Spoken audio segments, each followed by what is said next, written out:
క్రైస్తవులు వారి యొక్క ప్రారంభము అనేటువంటి విషయంలో లోకమందు ఉన్నటువంటి పరిస్థితులు భిన్నంగా కనిపిస్తూ ఉంటాయి. గ్రంథంతో చూసినప్పుడు లోకమందు ఎలాగనున్నాయంటే, క్రైస్తవులు అనగా వారు ఉపయోగించేటువంటి వాహనాల మీద దేవుని వాక్యము రాసుకొని ఎవరైనా వాహనాన్ని నడుపుతుంటే వారు క్రైస్తవులై ఉంటారు. ఒకవేళ వారు ధరించినటువంటి ఆభరణాలు ఏమైనా ఉంటే, చేతికి ధరించినటువంటి బంగారపు ఆభరణాల మీద సిలువ గుర్తు ఉన్నప్పుడు ఎదుటివారికి వెంటనే కలిగేటువంటి ఆలోచన ఏంటంటే, వీళ్ళు క్రైస్తవులై ఉంటారు. ఇలాగన సమాజంలో దేవుని ఎరగనటువంటి వారి చేత వీళ్ళు క్రైస్తవులు అనేటువంటి ఒక గుర్తింపు పొందుతున్నటువంటి వారిగా మనం చూస్తూ ఉన్నాం.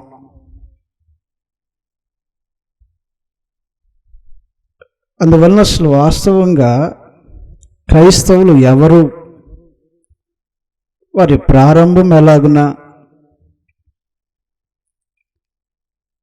వారి జీవితము ఎలాగునుంటే వారు క్రైస్తవులుగా పిలువబడతారు అనే సంగతులు మనం ఆలోచించబోతూ ఉంటాం.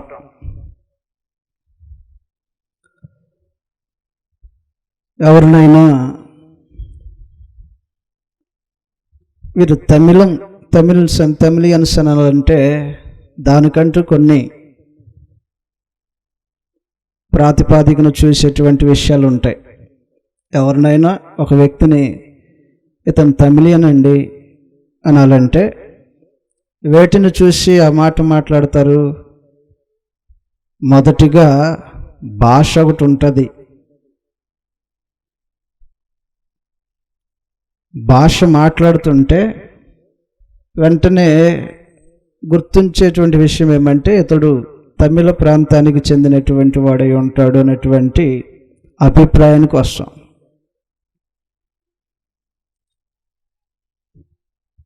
తమిళను మాతృభాషలాగా మాట్లాడకపోతే ఈ స్థలంలో కూర్చున్నటువంటి మిమ్మల్ని కానీ, సౌండ్ ద్వారా వింటున్నటువంటి వారిని కానీ నేను అడగదలుచుకున్నటువంటి విషయం ఏమంటే, ఆ వ్యక్తికి అసలు తమిళమే రాదనుకోండి, తమిళ భాష ఏంటో తెలియదు అనుకోండి, అతనికి ఆ వ్యక్తిని తమిళియన్ అని పిలవటానికి ఆలోచన చేస్తారా? భాష రాదు ఆయనకి. కాబట్టి ఒక విషయాన్ని ఇన్ని విధాలుగా ఆలోచన చేస్తున్నప్పుడు క్రైస్తవులు ఎవరు అనే దాని గురించి కూడా మనం ఆలోచించవలసిన వారమై ఉంటాం. తమిళ భాష మాట్లాడుకోకుండా అతను తమిళియన్గా గుర్తించబడడు. అతని జన్మస్థలము తమిళనాడు కాదు, భాష తమిళం రాదు అనుకోండి, ఏ వ్యక్తి అయినా సరే తమిళియన్గా గుర్తించబడేటువంటి అవకాశాలు ఉండవో. దేవుని నమూనాలో చూపబడుతున్నటువంటి విషయాలతో మనుషుడు పోల్చబడకపోతే మనమైనా ఎవరమైనా క్రైస్తవులము అని గుర్తించబడటానికి అవకాశం ఉండకపోవచ్చు. అందువలన సంగతులను మనం ఆలోచించబోతూ ఉంటాం. క్రైస్తవుల యొక్క ప్రారంభం ఎలాగూ జరిగింది? లోకమునందు క్రైస్తవులని ఎవరిని మొదటిగా పిలిచారు? అలాగున పిలవటంలో వారి జీవితాలను ఏమి చూసి ఆ విషయాన్ని వారికి ఆపాదించారనేటువంటి సంగతులు ఆలోచన చేయబోతాం. పరమ తండ్రి తన స్వరూపము తన పోలికలో నరులను నిర్మాణం చేయాలనుకున్నాడు. వాస్తవమైన సంగతి ఇది. భూమి ఆకాశాలు లేనప్పుడే దేవుడు నరులను సృజించాలని కోరుకున్నాడు. ఆదికాండము 1వ అధ్యాయము 26వ వచనంలో రాయబడినటువంటి సంగతులు ఈ విధంగా ఉంటాయి. ఆదికాండము 1వ అధ్యాయము 26వ వచనంలో రాయబడినటువంటి సమాచారాన్ని మనం చదువుతాం. దేవుడు మన స్వరూపమందు మన పోలిక చొప్పున నరులను చేయుదుము, వారు సముద్రపు చేపలను ఆకాశ పక్షులను వగైరా సంగతులు మాట్లాడుకుంటూ వస్తున్నాడు అన్నమాట. అందువలన దేవుని యొక్క మనసులో దేవుని యొక్క ఆలోచన ఏమిటో తెలియచేసినటువంటి భాగం ఇది. భూమి ఆకాశాలను సృజించక మునిపే దేవుడు ఆలోచన చేశాడు, మనుషులను నిర్మాణం చేయాలని కోరుకున్నాడు. తన స్వరూపం ఇచ్చి తన పోలికలో తొలిమానవుడైనటువంటి ఆదామును నిర్మాణం చేశాడు. ఆదామును నిర్మాణం చేసిన తర్వాత దేవుడు ఎలాగున తన చిత్తాన్ని జరిగించాలని కోరుకున్నాడంటే, ఒక మనుషుని ద్వారా యావత్ భూమి మీద కాపురమునుటకు మనుషులను సృజించాలని కోరుకున్నాడు. అపోస్తలుల కార్యాలు 17వ అధ్యాయంలో దేవుడు ఒకని ద్వారా యావత్ భూమి మీద కాపురం ఉండటానికి మనుషులను నిర్మాణం చేయాలని ఆలోచన చేశాడు. కాబట్టి సమస్త మానవాళికి ఒక మనుషుని ద్వారానే దేవుడు ఆలోచన చేశాడు. భూమి మీద ఏ ప్రాంతంలోనైనా ఉండండి, ఏ భాష అయినా కానివ్వండి, అతడు ఏ దేశస్థుడైనా సరే ఒకే మనుషుడి నుంచి భూమి మీద కాపురమునుటకు నిర్మాణం చేయబడినటువంటి మానవులు వీరు. అపోస్తలుల కార్యాలు 17వ అధ్యాయము 26వ వచనంలో రాయబడినటువంటి సంగతులు ఈ విధంగా ఉన్నాయి. మరియు యావత్ భూమి మీద కాపురముండుటకు ఆయన ఒకని నుండి ప్రతి జాతి మనుషులను సృజించి, అందువలన ఒకరి నుండి ప్రతి జాతి మనుషులను సృజించటానికి దేవుడు ఆలోచన చేశాడు. తొలిమానుడైనటువంటి ఆదామును నిర్మాణం చేశాడు. ఆదాము ద్వారా సమస్త భూమి మీద మనుషులను నింపేటువంటి తన చిత్తాన్ని జరిగించుకుంటున్నాడు దేవుడు.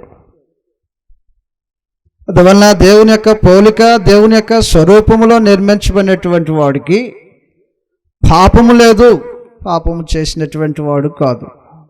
మనుషులు కాలక్రమములో దేవుని యొక్క ఆజ్ఞను అతిక్రమించి తమ ఇష్టాన్ని నెరవేర్చుకోవటానికి తమకు తోచినట్టుగా బ్రతుకుతుంటే మనుషులను తన దృష్టికి దోషులుగాను పాపులుగాను తీర్చాడు దేవుడు. ఈ సమయంలో పరమ తండ్రి భూమి మీద మనుషులలో పాపము చూడకోకుండా ఉండాలనుకున్నట్టుగా పాపం చేసినటువంటి నరుడికి ప్రాయశ్చిత్తం కలిగించాలని ఆలోచన జగత్తు పునాది వేయక మునిపే ఆలోచన చేశాడు. ఈ సంగతి కూడా భూమి మీదకి మనుషులు నిర్మాణం చేయక మునిపే నరుని చేయటము, నరుడు చేయబడినటువంటి నరుడు, నిర్మించబడినటువంటి నరుడు పాపం చేస్తే పాపమునకు ప్రాయశ్చిత్తం ఏమిటో ముందుగానే తగులుబడి ఆలోచన చేసిన వాడు దేవుడు. తాను పరిశుద్ధుడై ఉన్నట్టుగా తన చేత నిర్మించబడినటువంటి నరుడు కూడా పరిశుద్ధుడిగా ఉండాలని కోరుకున్నాడు. పరిశుద్ధతను పోగొట్టుకున్నప్పుడు, పాపంలో బ్రతుకుతున్నప్పుడు, మనస్సాక్షిలో దోషారోపణ కలిగిన వారే బ్రతుకుతుంటే పునరుస్థితిని స్థాపించడానికి దేవుని యొక్క ఏర్పాటు ఏంటంటే లోకానికి క్రీస్తు ప్రభుని పంపించాలా. క్రీస్తు ప్రభు ద్వారా సమస్త మానవాళి యొక్క పాపమునకు పరిహారం కలిగించాలని కోరుకున్నాడు దేవుడు. యోహాను రాసిన మొదటి పత్రిక 4వ అధ్యాయంలో తన స్వరూపము పోలికలో నిర్మించబడినటువంటి నరుడు పాపం చేస్తే పాపం మానవునికి ప్రాయశ్చిత్తము క్రీస్తు ప్రభు ద్వారా, ఇది దేవుడు ఆలోచన చేశాడు. జగత్తు పునాది వేయబడక మునిపే దేవుని యొక్క ఏర్పాట్లో క్రీస్తు ప్రభు ఉన్నాడు. పాప మానవులకు ప్రాయశ్చిత్తం కలగచేయటం కోసం. యోహాను రాసిన మొదటి పత్రిక 4వ అధ్యాయము 10వ వచనంలో రాయబడినటువంటి సంగతులు చదువుతున్నాం. మనము దేవుని ప్రేమించితిమని కాదు, తానే మనల్ని ప్రేమించి మన పాపములకు ప్రాయశ్చిత్తమై ఉండుటకు తన కుమారుని పంపెను.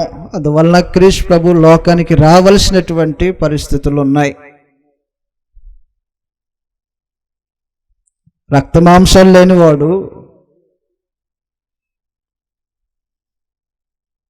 దేవత్వం కలిగినటువంటి క్రీస్తు ప్రభు లోకానికి రావలసినటువంటి పరిస్థితులు ఏంటో దేవుడు ముందుగానే ఎరిగినవాడు. కాబట్టి ఏ సమయానికి ఆయన లోకానికి పంపించబడాలో దేవుడు నిర్ణయించినట్టుగా లోకానికి క్రీస్తు ప్రభు రావటం అనేది జరిగింది.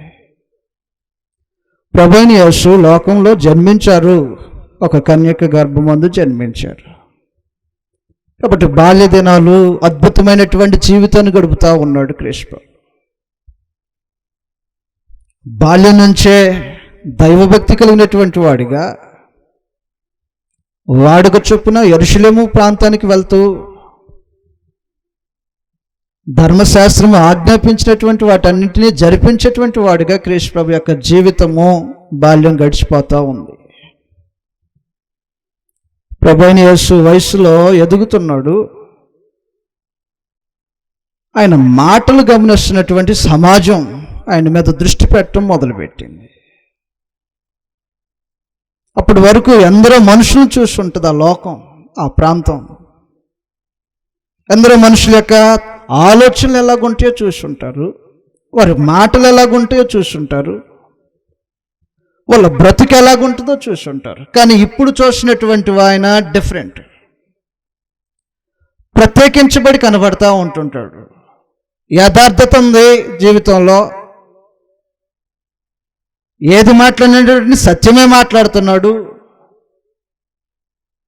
పాపం చేసేటువంటి వ్యక్తిత్వం లేదు. ఒకవేళ ఎవడన్నా పాపం చేసేటువంటి మనుషులు ఉంటే వాడితో జతగట్టి కలిసేవాడు, నడిచేవాడు కాదంట. ఈ వ్యక్తిని చూసినటువంటి సమాజము ఆయన మీద దృష్టి నిలపడం మొదలుపెట్టింది. ఈయన ఎవరు? సపరేట్గా బ్రతుకుతున్నాడు, పాపుల్లో చేరుకోకుండా బ్రతుకుతున్నాడు, నీతిగా బ్రతుకుతున్నాడు, పవిత్రతను కాపాడుకుంటూ బ్రతుకుతున్నాడు. కాబట్టి ఈయన మీద లోకములో ఆ ప్రాంతంలో ఉన్నటువంటి జనము ఆయన దృష్టించడం మొదలుపెట్టింది. ఈయన ఎవరు, ఎలాగున్నాడు? ఇలా హెబ్రీయులకు రాసిన పత్రికలో రాయబడినటువంటి సంగతులు ఈ విధంగా ఉంటాయి. మానవుల యొక్క పాపముల కొరకు ప్రాయశ్చిత్తముకు కలుగచేయటానికి లోకంలోనికి ప్రవేశించినటువంటి, దేహాన్ని ధరించుకున్నటువంటి క్రీస్తు ఆయన జీవితం ప్రత్యేకించబడి కనబడతా ఉంటుంటుంది. మాట అద్భుతమైనటువంటి మాట, సత్యం పలుకుతాడు, పవిత్రమైనటువంటి జీవితాన్ని గడుపుతున్నాడు. హెబ్రీయులకు రాసిన పత్రిక 7వ అధ్యాయంలో 26వ వచనంలో రాయబడినటువంటి సంగతులు ఈ విధంగా ఉన్నాయి. హెబ్రీయులకు రాసిన పత్రిక 7వ అధ్యాయం 26వ వచనంలో, పవిత్రుడును నిర్దోషియు నిష్కల్మషుడును పాపులలో చేరక ప్రత్యేకంగా ఉన్నవాడును. అందువలన ఆయన జీవితం ఎలాగుండేదో చెప్తున్నటువంటి సంగతులు అవి. పవిత్రత కాపాడుకుంటున్నాడు, నిర్దోషత్వం కలిగినటువంటి వాడుగా ఉన్నాడు, పాపుల్లో చేరినటువంటి వాడుగా ఉన్నాడు, ప్రత్యేకించబడినటువంటి ఒక జీవితాన్ని గడుపుతున్నటువంటి క్రీస్తు ప్రభు మీద ఆనాడు జీవిస్తున్నటువంటి సమస్త మనుషులందరూ ఆయన మీద దృష్టి నిలపడం మొదలుపెట్టాడు. మనలో ఎవరైనా ఇలాగనే గడుపుతూ ఉంటే, జీవితాన్ని ప్రత్యేకించబడినటువంటి జీవితాన్ని గడుపుతూ ఉంటే మనుషులు ప్రత్యేకించే చూస్తుంటారు. వీళ్ళెవరు? మనం తినే భోజనం తినరు, తాగే నీళ్ళు త్రాగరు. వీళ్ళు అంటే డిఫరెంట్. వస్త్రధారణ వేరు, ఆహారం వేరు, వారు త్రాగేటువంటి ఆహార పానీయాలు వేరుగా ఉంటే మనుషులు ఎలాగైతే చిత్ర విచిత్రంగా వారి మీద దృష్టి నిలుపుతూ ఉంటారో, క్రీస్తు ప్రభు లోకం మీద బ్రతుకుతుంటే ఆయన బ్రతుకును గమనిస్తున్నటువంటి ప్రజలు ఆయన ప్రత్యేకించినటువంటి వాడిగా చుట్టం మొదలు పెట్టడం మాత్రమే కాకుండా ఆయన బోధ అద్భుతమైన బోధ చేసి, అంతకుముందు ఎంతో సంగతులు విన్నటువంటి సమాజం అది. లోకంలో లోక జ్ఞానం చేత చెప్పబడినటువంటి సంగతులు ఎన్నో విన్నారు. ధర్మశాస్త్రం ఉన్నటువంటి పరిస్థితుల్లో ప్రవక్తలు చెప్పిన సంగతులు, ధర్మశాస్త్ర ఉపదేశకులు చెప్పినటువంటి సంగతులు, ఇలాగున ఎన్నో ప్రసంగాలు, బోధలు విన్నటువంటి ప్రజలకు ఈయన బోధిస్తున్నటువంటి బోధ కొంచెం డిఫరెంట్గా కనబడతా ఉంటుంటుంది. ఆకర్షితులయ్యేవారు కృష్ణ ప్రభు బోధిస్తుంటే. కొన్ని సందర్భాలలో ఆయన బోధ చేస్తుంటే ఆ బోధకు ఆశ్చర్యపడి ఎడ్యుకేషన్ ఏంటి అని ఆలోచన చేసేవారంట. ఈ బోధ ఎక్కడి నుంచి వచ్చింది? ఆయనకి పాండిత్యం కలిగిన వాడు కాదు కదా. కాబట్టి ఆయన మాటలు, ఆయన జీవితము, వీటన్నిటిని పరిశీలన చేసినటువంటి ఆనాడు ఉన్నటువంటి సమాజము ఆయన ప్రత్యేకించి దృష్టి నిలపడం మొదలుపెట్టేది. ఒక రోజున ఒక ఆయన ఇలాగనే దృష్టి నిలిపిన వాడే ధర్మశాస్త్రోపదేశకుడు అంట. నేనైతే నమ్ముతాను నీ బోధ, నీ జీవితము అద్భుతం, నీ బోధ అద్భుతం, నువ్వు చెప్తున్నటువంటి సంగతులు ఎక్కడి నుంచి చెప్పేవి కాదు, నువ్వు పరము నుండి దేవుని నుంచి తీసుకొచ్చినటువంటి సంగతులు చెప్తున్నావని నేను నమ్ముతా అని అన్నాడు. యోహాను సువార్త 3వ అధ్యాయంలో ఈ ధర్మశాస్త్ర ఉపదేశకుడు ఎవరో మనకు తెలియబడుతున్నటువంటి సంగతులు కనబడతా ఉంటాయి. యోహాను సువార్త 3వ అధ్యాయము 1వ వచనం నుంచి రాయబడినటువంటి సంగతులు ఈ విధంగా ఉన్నాయి. యూదుల అధికారైన నికోదేమను పరిసయ్యుడు ఒకడుండెను. అతడు రాత్రి యందు ఆయన యొద్దకు వచ్చి, బోధకుడా, నువ్వు దేవుని యొద్ద నుండి వచ్చిన వాడు అని మేము ఎరుగుదుము. దేవుడు అతనికి తోడై ఉంటేనే గాని నీవు చేయుచున్న సూచక్రియలను ఎవ్వడనూ చేయలేడు. అందువలన మనుషుల్లో ఎంతమందికి భావన కలిగిందో వాస్తవంగా తెలియలేదు. కానీ ధర్మశాస్త్రోపదేశకుడు కృష్ణప్రభు యొక్క బోధ అన్నాడంట. కృష్ణప్రభు బోధ అన్నాడు. ఆశ్చర్యకరమైన బోధ అది. అంతకుముందు ఎన్నడూ విన్నటువంటి సంగతుల్లాగా కనిపిస్తున్నటువంటి బోధ. సత్యవంతుడు అయ్యుండి, సత్యం పక్షంగా పంపించబడిన వాడు అయ్యుండి, పరమందు ఉన్నటువంటి సంగతులు బోధించడం మొదలుపెట్టాడు. నా తండ్రి వద్ద విన్న సంగతులే మీకు బోధించడం మొదలుపెట్టాడు. ఈ బోధను గమనిస్తున్నటువంటి మనుషులు ఒకడు వచ్చాడనమాట. వచ్చి నేను నమ్ముతున్నా. అందువల్ల కృష్ణప్రభు యొక్క బోధలు ఎంతమంది మనుషులను ప్రభావితం చేశాయో ఆ మనుషులందరూ ఏకమవటం మొదలుపెట్టారు. పవిత్రమైనటువంటి జీవితాన్ని చూసినటువంటి ప్రజలు, నిజంగా దేవుడు ఆశించినటువంటి జీవితం ఎలాగుంటుంది కదా అనే అభిప్రాయానికి ఎందరైతే వచ్చారో వారందరూ ఏకమవటం మొదలుపెట్టారు, అనుసరించడం మొదలుపెట్టారు. కృష్ణప్రభు ఎట్టు వెళ్తే అటు నిత్యజీవపు మాటలు కలిగిన వాడిగా గుర్తించారు. ప్రభు అయిన యేసు ఎట్టు వెళ్తే అటువైపుగా ఆయన వెంబడించడం మొదలుపెట్టుకుంటూ వచ్చేసారు.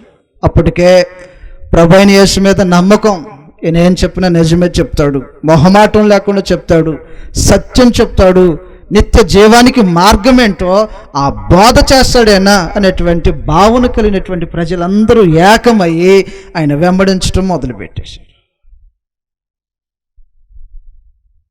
అప్పటికి కొన్ని అనుమానాలు ఉన్నాయి.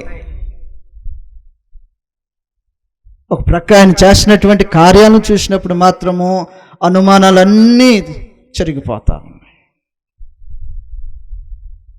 అప్పటి వరకు తమ కన్నులతో చూడనటువంటి ఎన్నో ఆశ్చర్యమైనటువంటి కార్యాలు కృష్ణప్రభు యొక్క అధికారం క్రింద జరిగించబడతా ఉన్నాయి. లోక సువార్తలో రాయబడినటువంటి సంగతులు చదవగలిగితే, ప్రభు అయిన యేసు లోకమునకు రావటము, తన జీవితాన్ని పవిత్రంగా కాపాడుకోవటము, ఆ ప్రకారమే తన యొద్దకు వచ్చినటువంటి ఆయా వ్యాధులు కలిగినటువంటి ప్రజల విషయంలో ఆయన చేసినటువంటి స్వస్థత క్రియలు ప్రజలందరి దృష్టి మరొకసారి ఆయన వెతుకు మళ్ళీ బోధల చేత ఆకర్షించబడి ఆయన చేత చేయించబడుతున్నటువంటి కార్యముల చేత ఆకర్షించబడి ఈయన ఎవరో ప్రత్యేకించబడినటువంటి వ్యక్తేనా అని ఆలోచించటం మొదలుపెట్టినటువంటి జనం ఆయన వెంబడించడం మొదలుపెట్టారు. లోక సువార్త 5వ అధ్యాయము 17వ వచనంలో రాయబడినటువంటి సంగతులు ఈ విధంగా ఉంటాయి. లూకా సువార్త 5:17 ఒకనాడు ఆయన బోధించుచుండగా గలిలయ యూదయ దేశముల ప్రతి గ్రామము నుండి యెరూషలేము నుండి వచ్చిన పరిసయ్యులను ధర్మశాస్త్ర ఉపదేశకులను కూర్చొని ఉండగా ఆయన స్వస్థపరచునట్లు ప్రభు శక్తి ఆయనకుండెను. అందువలన ఆయన యొద్దకు ఎందరో ఆయా వ్యాధుల చేత బాధించబడుతున్నటువంటి ప్రజలు, రోగముల చేత, దయ్యముల చేత, ఎలాగున దేహానికి సంబంధించినటువంటి సమస్యలతో ఆయన యొద్దకు విచ్చేసినటువంటి ఎందరో మనుషులకు ఆయన చేసినటువంటి కార్యములు చూసినటువంటి ప్రజలు ఆయన అధికారాన్ని గమనించడం మొదలుపెట్టారు. ఒకటి ఆయన బోధను బట్టి, ఆయన చేసినటువంటి సూచక క్రియలను బట్టి, 3 పాప క్షమాపణ అనేటువంటి అధికారాన్ని తను ఉపయోగించిన దానిని బట్టి ఈయన ఎవరో మనుషుల ఆలోచన కలిగింది. ప్రభువైన యేసు ఆ మార్గం గుండా ఒక రోజున వెళ్తూ ఉంటే పుట్టిన కాంచి గుడ్డివాడు ఒకడు కనబడతాడు. శిష్యులు ఆయనతో మాట్లాడతారు, అయ్యా ఈ మనుషుడు ఎవడు? ఇతని పాపమా, ఇతని యొక్క కనిన తల్లిదండ్రుల యొక్క పాపమా అని అడుగుతున్నటువంటి సందర్భం కనబడతా ఉంటుంది యోహాను సువార్త 9 ఆ సమయంలో కూడా ప్రభువైన యేసు ఆ గుడ్డివాడికి కన్నులు తెప్పించినటువంటి కారణాన అప్పటికి మనుషులకు ఒక అభిప్రాయం కలుగుతుంది, నిజంగా దేవుడు పాపులు మొర వినడు కదా, ఈయన మొరన్నాడు కదా. మరి యోహాను సువార్త 9 రాయబడినటువంటి సంగతులు ఈ విధంగా ఉంటాయి. ఆయన మార్గమును పోవుచుండగా పుట్టు గుడ్డి అయినటువంటి ఒక మనుష్యుడు కనబడెను. 30 చదువుతాం, సమయానుకూలంగా పరిస్థితులు ఉన్నాయి. అందుకు ఆ మనుష్యుడు, ఆయన ఎక్కడి నుంచి వచ్చినో మీరు ఎరగకపోవట ఆశ్చర్యమే, అయినను ఆయన నా కన్నులు తెరచెను, దేవుడు పాపుల మొర ఆలకించడు అని ఎరుగుదము. అందువలన ఈ మనుషుడు ఎవరు? ఒక అభిప్రాయం కలుగుతుంది. బోధను బట్టి, ఆయన చేసినటువంటి కార్యములను బట్టి, పాప క్షమాపణ అటువంటి అధికారాన్ని వినియోగించటాన్ని బట్టి, మానవ దేహం మీద ఉన్నటువంటి తన అధికారాన్ని బట్టి ప్రభువైన యేసు ఎవరో ఒక రకమైనటువంటి అభిప్రాయం కలిగి ఉన్నటువంటి పరిస్థితులు కనబడ్డాయి. వెంటాడుతూ ఉన్నారు మనుషులు. కాలక్రమంలో దేవుడు నిర్ణయించినటువంటి సమయంలో ప్రభువైన యేసు సిలువ వేయబడతాడు. సిలువ వేయబడిన తర్వాత మరలా ఆయన తిరిగి లేపబడతాడు. ఆ సమయంలో ఉన్న అనుమానాలు ఏవైతే ఉన్నాయో అవన్నిటినీ తొలగిపోతాయి. వాళ్ళకు బోధించాడు క్రీస్తు. మరణాంతర జీవితం ఒకటి ఉంటుంది, దీనికోసం చూడండి, నిత్య జీవం కోసం వెంటాడండి. ఈ బోధను విని ఆయన వెంబడిస్తున్నటువంటి ప్రజల్లో ఆయన చనిపోయినటువంటి దాన్ని చూసి కొంత సందేహము, అవిశ్వాసం ఏర్పడినప్పటికీ మరలా తిరిగి లేచేసరికి, తిరిగి లేపబడిన వాడై వారి కన్నుల ఎదుట ప్రత్యక్షంగా కనబడతా ఉంటే తను రుజువులు చూపించుకుంటూ కనబడుతున్నాడంట. ఇదిగో నేను బ్రతికాను చూడండి కావాలంటే. యెరూషలేములో సిలువ వేయబడింది నువ్వే కదా? అవును. యూదుల చేతను, ప్రధాన యాజకుల చేతను చంపబడింది నువ్వే కదా? అవును. మీ కన్నుల ఎదుట నేను సజీవునిగా నిలబడి ఉన్నాను, కావాలంటే చూడండి. రుజువులు చూపించడం మొదలుపెట్టాడు. అప్పటి వరకు ఏదో అద్భుతాలు చేసేటువంటి వాడుగాను, సూచక్రియలు చేసేటువంటి వాడుగాను, ఏదో ఒక గొప్ప బోధ చేసేటువంటి వాడుగాను ఉన్నటువంటి మనుషుల యొక్క ఆలోచన మరింతగా అది బలపడి, ఈయన అది మాత్రమే కాదు, రాబోతున్నటువంటి ఒక లోకానికి ఒక మార్గాన్ని చూపించబోయేటువంటి మార్గదర్శిగా గుర్తించారు క్రీస్తు ప్రభువుని. అపోస్తుల కార్యాలు 1వ అధ్యాయము ప్రభువైన యేసు చనిపోయి తిరిగి లేపబడిన వాడై వారి కన్నుల ఎదుటగా తను సజీవుడై ఉన్నానని చెప్పుకుంటకు ప్రమాణాలు చూపించడం మొదలుపెట్టాడు. కావాలంటే చూడండి, రుజువుపరచుకోండి, దేహాన్ని కలిగినటువంటి వాడిగా మరలా వారికి కనిపించడం మొదలుపెట్టాడు. అవసరమైతే మీరు తినే ఆహారాన్ని నాకు కొంచెం ఇవ్వండి, నేను తింటానంటూ మొదలుపెట్టాడు. అపోస్తలుల కార్యాలు 1వ అధ్యాయము 3వ వచనంలో రాయబడినటువంటి సంగతులు ఈ విధంగా ఉన్నాయి. అపోస్తలుల కార్యాలు 1వ అధ్యాయం 3వ వచనంలో, ఆయన శ్రమపడిన తర్వాత 40 దినముల వరకు వారికి అగపడుచు దేవుని రాజ్య విషయములను గూర్చి బోధించుచు అనేక ప్రమాణములను చూపి వారికి తను సజీవునిగా కనపరుచుకోండి. కృష్ణ ప్రభు చనిపోయాడు అనుకున్నారు, సిలువేయబడ్డాడు, సమాధి చేయబడ్డాడు, మా నిరీక్షణ అయిపోయింది. ఈయన ఏదో గొప్పడు అనుకున్నాం, మంచి మంచి బోధలు చేస్తున్నాడు అనుకున్నాం, ఎన్నో అద్భుతాలు సూచక్రియలు చేస్తున్నాడు అనుకున్నాం, మమ్మల్ని నడిపించగలిగిన వాడు, విమోచించగలిగిన వాడు అనుకున్నాము. మా నిరీక్షణ అయిపోయింది అనుకుంటున్నటువంటి సమయంలో వారిలో మరింతగా విశ్వాసాన్ని, అద్భుతమైనటువంటి విశ్వాసాన్ని నెలకొల్పాడు కృష్ణ ప్రభు ఆయన యొక్క పునరుద్ధానము ద్వారా. ఎప్పుడైతే ఆయన మరణించి తిరిగి లేపబడి వారి కన్నుల ఎదుట సజీవునిగా తను ప్రత్యక్షపరుచుకున్నాడో, అప్పటి వరకున్న భయాలు, సందేహాలు అవన్నిటిని ప్రక్కన పెట్టేసేసి క్రీస్తు కొరకు బ్రతకటం మొదలుపెట్టారు. ప్రభువైన యేసు ఏం బోధించాడో ఆ బోధ జ్ఞాపకం చేసుకుంటున్నారు. పరిశుద్ధాత్మ చేత నేను వెళ్ళిన తర్వాత ఆయన వస్తాడు ఆదరణకర్త, మీకు జ్ఞాపకం చేస్తాడని చెప్పినట్టుగా ఆయన ఏం బోధ చేశాడో ఆ బోధ జ్ఞాపకం చేసుకోవటము, ప్రభువైన యేసు నడిచినట్టుగా నడుచుకోవటము, ఆయన మాదిరిని కనపరచడం మొదలుపెట్టారు. క్రీస్తు ప్రభు యొక్క వ్యక్తిత్వం ఎలాగుంటుందో అలాంటి వ్యక్తిత్వాన్ని కాపాడుకోవటం మొదలుపెట్టారు. ఇప్పుడు వీళ్ళని చూస్తున్నారు లోకమంతా. ఒకనాడు క్రీస్తు ప్రభుని చూశారు, ఈయన ఎలాగుంటాడు, ఎలాగను మాట్లాడతాడు, ఎలాగన ఆలోచన చేస్తాడు, ఎలాగన బ్రతుకుతాడు అని ఎలాగైతే ఒక రోజున క్రీస్తు ప్రభు మీద దృష్టి సారించిందో, ప్రభువైన యేసు మరణించి తిరిగి లేపబడిన తర్వాత ప్రోత్సహించబడిన వారై క్రీస్తు ప్రభు యొక్క మాదిరిలో నడుచుకుంటున్నటువంటి జనము ఒకటి కనబడింది లోకంలో. ఆయనలాగే బ్రతకటం, ఆయనలాగే పాపమునకు వేరుగా జీవించటం, ఆయన వల్లే పరిశుద్ధులుగా తమ జీవితాలను కాపాడుకోవటం మొదలుపెట్టినటువంటి వారు క్రీస్తు ప్రభు యొక్క బోధన అనుసరించి నేను నా తండ్రి ఇంటికి వెళ్తానని బోధించినట్టుగా ఒక స్థలానికి మేము వెళ్తాం, మా స్థలం ఇది కాదు అని చెప్పటం మొదలుపెట్టాడు. మేము ఎక్కడ వారం కాదు,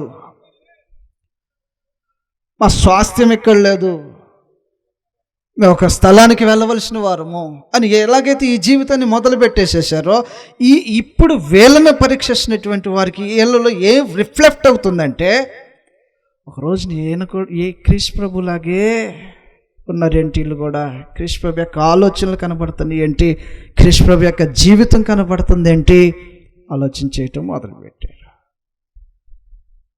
రాను ఏమన్నారంటే, వీళ్ళు ఎవరో కాదు, అచ్చం యాజ్ టీజీగా బ్రతకగలిగినటువంటి వారు ఆయనకులాగా వీళ్ళు క్రైస్తవులు.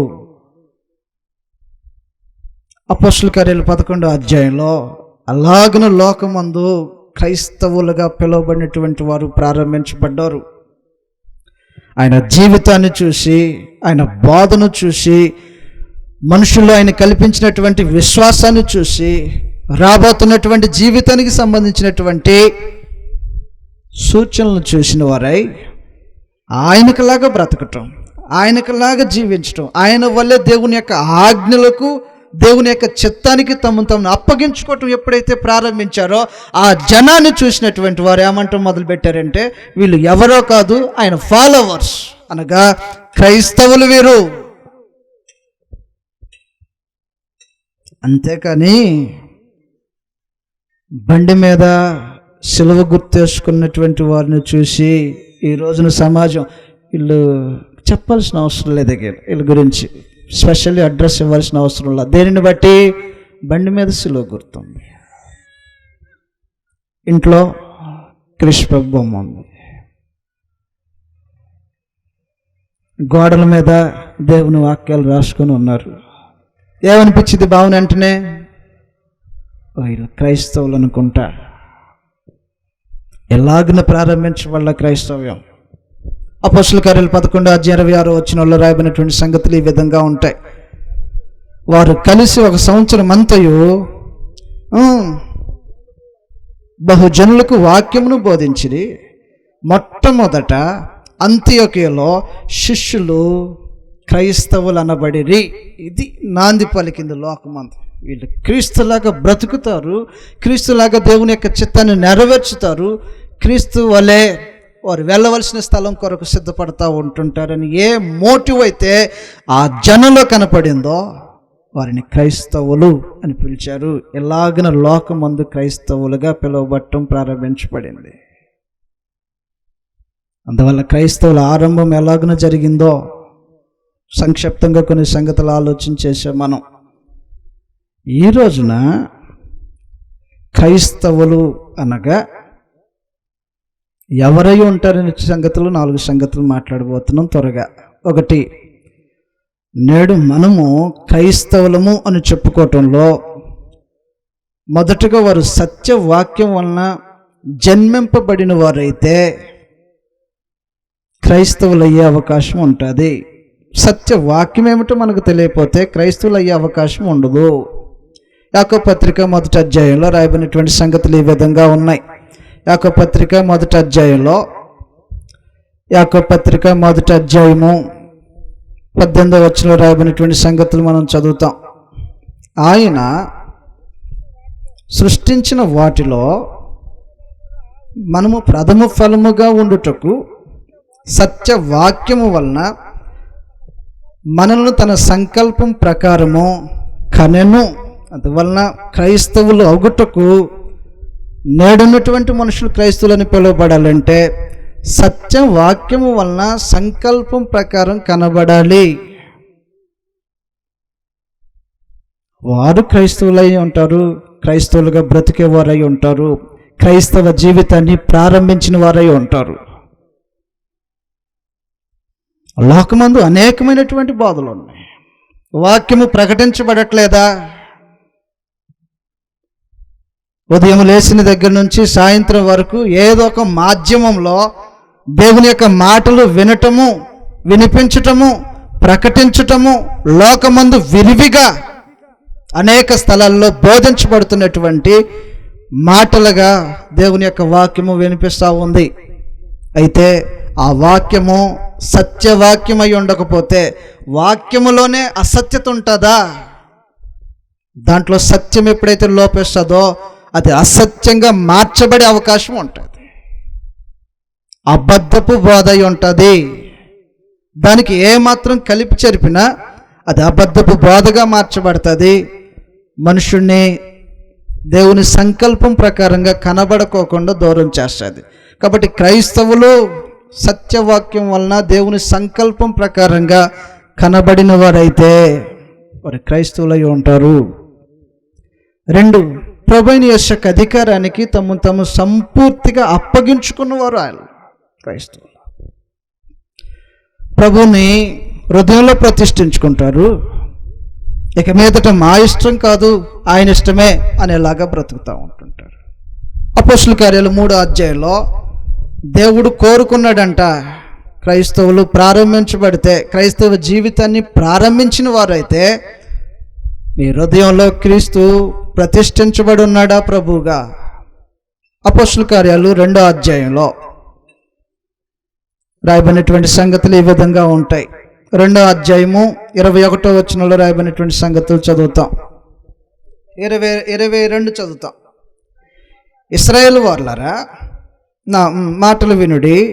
దేవుడు నజరేయుడగు యేసు చేత అద్భుతములను, మహత్కార్యములను, సూచక క్రియలను మీ మధ్యను చేయించి ఆయనను మెప్పు పొందిన వానిగా కనపరచను. 22 చదువుతాం. 3:22 దయతోమనించండి. 3:22 చదువుతాం. 2:22 అని తెలియచేసిన కదా. కొంచెం మోషే ఎట్లా, నేను ప్రభువైన దేవుడు నా వంటి ఒక ప్రవక్తను మీ సహోదరుల నుండి మీ కొరకు పుట్టించును. ఆయన మీతో ఏమి చెప్పినను అన్ని విషయములలో ఆయన మాట వినవలెను. ఆయన మాట విననివాడు కొట్టివేయబడతాడు. అందువలన క్రైస్తవులము అనేటువంటి ఆ జీవితాన్ని కలిగినటువంటి వారమై ఉంటే ప్రభువైన యేసు ఏం చెప్తాడో అది అన్ని విషయాలు అనేటువంటి వారమై ఉంటాం. ఆ విషయం ఒక్కటే నాకు నచ్చలేదండి అని మాట్లాడే మనుషుడు క్రైస్తవుడై ఉండటానికి అవకాశం ఉండదు. ఒక్క విషయం నచ్చలేదండి. చాలామంది మనుషులకు అనేకమైనటువంటి విషయాలు నచ్చవు.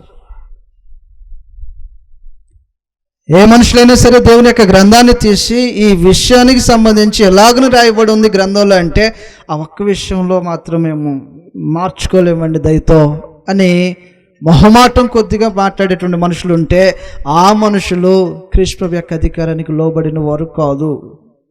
అందువలన వారు క్రైస్తవులై ఉండటానికి అవకాశం ఉండదు. మూడోది, నమ్మకమైనటువంటి దేవునికి తమ ఆత్మలను అప్పగించుకున్నటువంటి వారిగా బ్రతుకుతారు క్రైస్తవులు అంటే. పేతురు రాసిన మొదటి పత్రికలో రాయబడినటువంటి సంగతులు ఈ విధంగా ఉన్నాయి.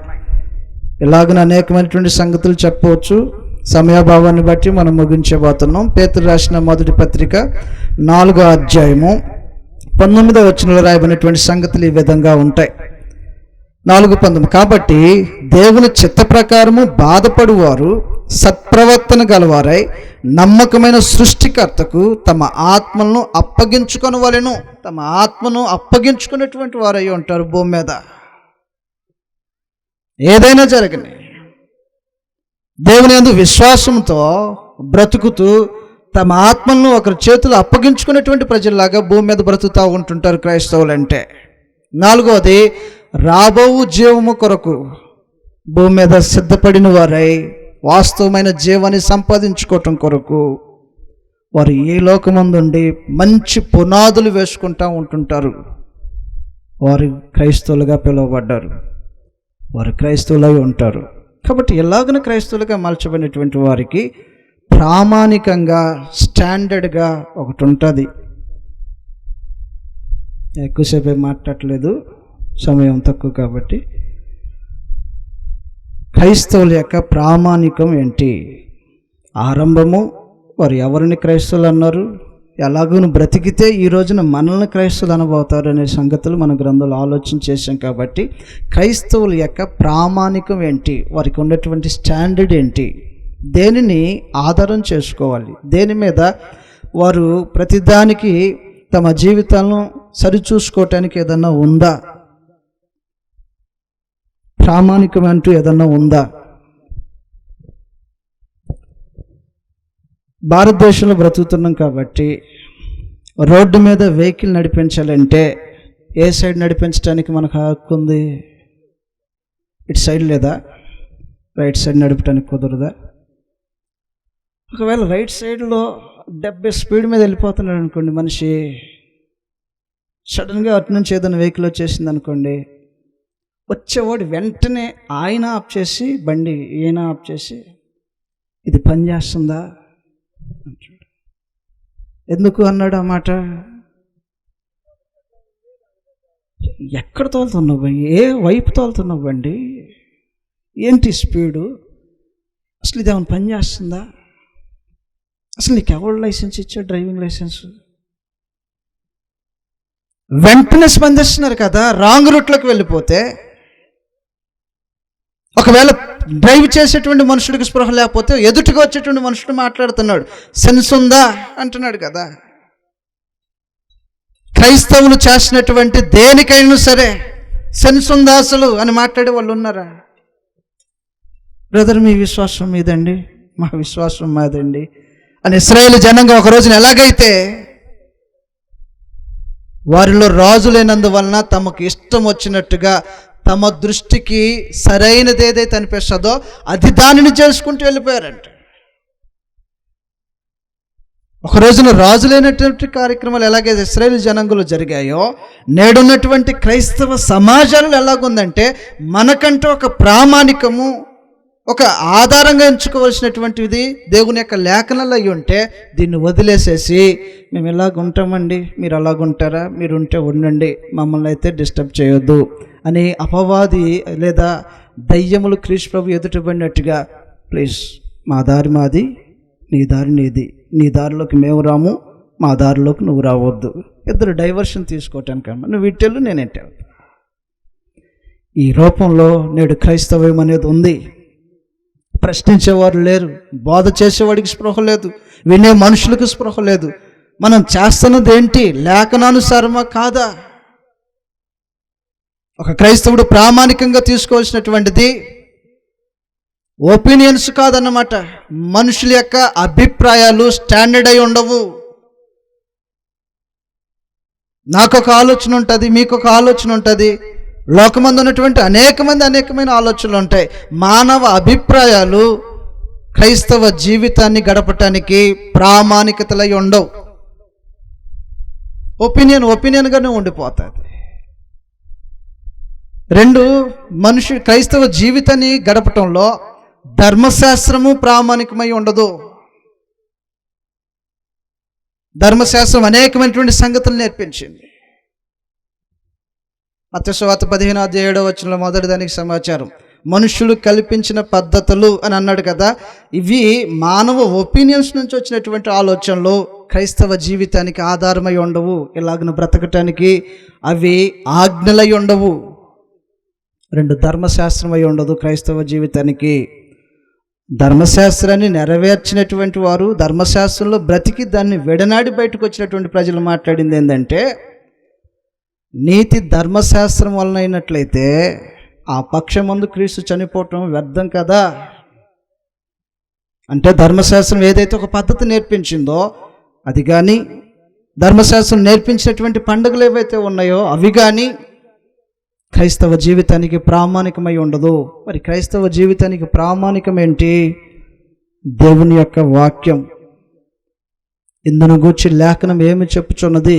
గలతీ రాసిన పత్రికలో మాట్లాడినటువంటి సమాచారం అది. కాబట్టి క్లుప్తంగా మాట్లాడాము, కొంచెం స్పీడ్గా వెళ్ళినప్పటికీ దయతో ఆలోచించేయండి. నా వెనకాల పెద్దవారు, అనుభవజ్ఞులు మాట్లాడవలసినటువంటి పరిస్థితులు ఉన్నాయి. ఎదుటికి తీసుకొచ్చినటువంటి రెండు సంగతులు. క్రైస్తవుల యొక్క ప్రారంభం. ఎవరిని క్రైస్తవులు అన్నారు? ఎలాగను బ్రతికితే. ఈ రోజున మనందరినీ క్రైస్తవులుగా లోకం గుర్తిస్తున్నా, మన చుట్టూ ఉన్నటువంటి సమాజం గుర్తిస్తున్నా, దేవుడు గుర్తిస్తున్నాడా క్రైస్తవులు అంటే వీరు ఎలాగను బ్రతుకుతారని. కాబట్టి క్రైస్తవులుగా బ్రతకటానికి అనేకమైన సంగతులు ఉన్నాయి. వారు క్రైస్తవులుగా గుర్తించబడతారు. రెండవది, క్రైస్తవ జీవితానికి ప్రామాణికం ఏంటి? మానవ ఒపీనియన్స్ ఎప్పుడు నమ్మొద్దండి. మా అత్తయ్య గారు చెప్పిందని కోడలు నమ్మకూడదు.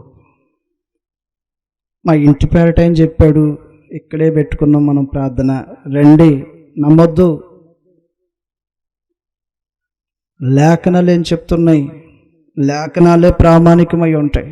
అలాంటి ఒక మంచి శ్రేష్టమైన జీవితాన్ని గడపాలని మీకు ప్రేమతో మనవి చేస్తూ, సహోదరులు ఇచ్చిన సమయంలో ఒకవేళ 5 నిమిషాలు ఎక్కువ తీసుకుంటే దయతో మన్నించాలని కోరుకుంటూ, అవకాశాన్ని కల్పించి మంచి కార్యక్రమాల్లో మమ్మల్ని పాలువారిగా చేసినటువంటి స్థానిక సంఘమునకు, స్థానిక దైవజనులకు, ఆయా ప్రాంతాల నుంచి చేరొచ్చినటువంటి మీ అందరికి కూడా ప్రభునామంలో వందనాలు తెలియజేస్తున్నాం.